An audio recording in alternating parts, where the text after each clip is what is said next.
संघर्ष ही जीवन है। जो मुस्कुरा रहा है उसे दर्द ने पाला होगा, जो चल रहा है उसके पाँव में छाला होगा। बिना संघर्ष के इंसान चमक नहीं सकता, जो जलेगा उसी दिए में उजाला होगा। संघर्ष क्यों बचे संघर्ष से? संघर्ष ही तो जीवन की आत्मा है। जितना कठिन संघर्ष होगा उतनी ही शानदार जीत होगी। एक बार एक किसान भगवान से बहुत ही नाराज हो गया। किसान बहुत मेहनती था, बहुत मेहनत से वह खेतों में अनाज उगाता, उसकी देखभाल करता, पर अक्सर उसकी फसल खराब हो जाती। कभी सूखा पड़ जाता, कभी बाढ़ आ जाती, कभी तेज धूप, कभी आंधी, कोई न कोई कारण बन ही जाता कि उसकी फसल खराब हो जाती। एक दिन वह किसान गुस्से में आसमान की ओर देखकर भगवान से कहा है, ईश्वर, आपको लोग सर्वज्ञाता मानते हैं कि आप सब जानते हैं, कहते हैं कि आपके इच्छा के बिना एक भी पत्ता नहीं हिलता, पर मुझे तो लगता है कि आप छोटी सी छोटी बात भी नहीं जानते। आपको तो ये भी नहीं पता कि खेती बाड़ी कैसे करते हैं। अगर आप जानते होते तो हर समय जो बाढ़, आंधी और तूफान आते हैं वो कभी नहीं आते। आप नहीं जानते कि कितना नुकसान उठाना पड़ता है हम किसानों को। यदि आप मेरे हाथ में ये शक्ति दे दे कि जैसा मैं चाहूँ वैसा मैं मौज कर दूं, फिर आप देखना मैं अन्य के भंडार लगा दूंगा।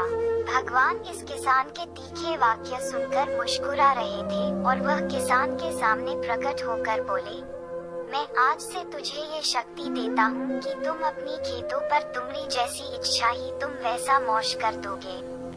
मैं बिल्कुल भी दखल नहीं दूंगा, तुम्हारी इच्छा से सब कुछ होगा। किसान बहुत खुश हो गया। किसान ने गेहूं की फसल अपनी खेतों में बोई। जब उसे लगा कि खेतों को धूप चाहिए तो खेतों को धूप मिले, जब पानी बरसना चाहिए तभी पानी वर्षा, आंधी, तूफान, बाढ़, कुछ भी उसने अपने खेतों पर आने नहीं दिया। किसान के खेत में इस वर्ष ऐसी फसल हुई जैसी कभी नहीं हुई थी।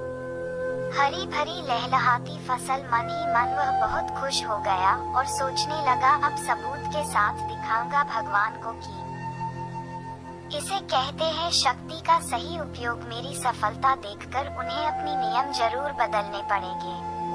कुछ दिन गुजरे, फसल कटने को तैयार हो गए।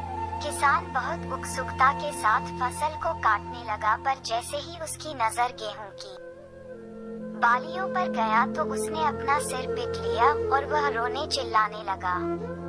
गेहूं की एक भी बाली के अंदर गेहूं का दाना नहीं था, सारी बालियां अंदर से खाली थी। किसान बहुत दुखी हो गया। उसने भगवान को रोते हुए फिर पुकारा, हे प्रभु, तुमने ये मेरे साथ क्या किया? क्या तुमने मुझे कोई सजा दी? भगवान बोले, पुत्र, ये तो होना ही था। तुमने पौधों को संघर्ष करने का मौका ही कहा दिया ना, तो तुमने उन्हें आंधियों से जूझने दिया, ना तेज बारिश से सहने दिया और ना ही धूप में तपने दिया।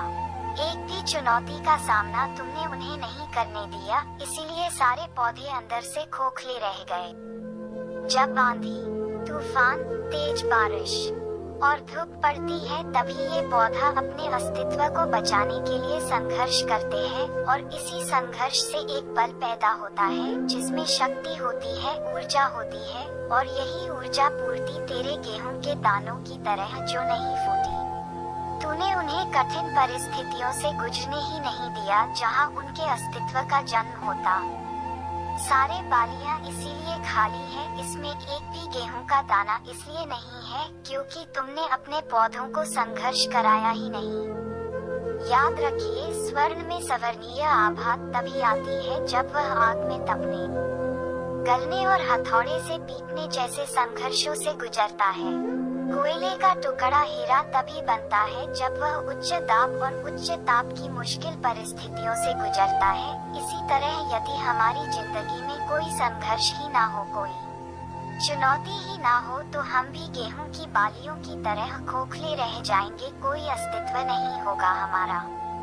विपरीत परिस्थितियाँ, चुनौतियाँ, समस्याएं हमें और अधिक निखारती है। यदि जीवन में कठिन परिस्थितियां और चुनौतियां आए तो घबराना मत, बल्कि सामना करना।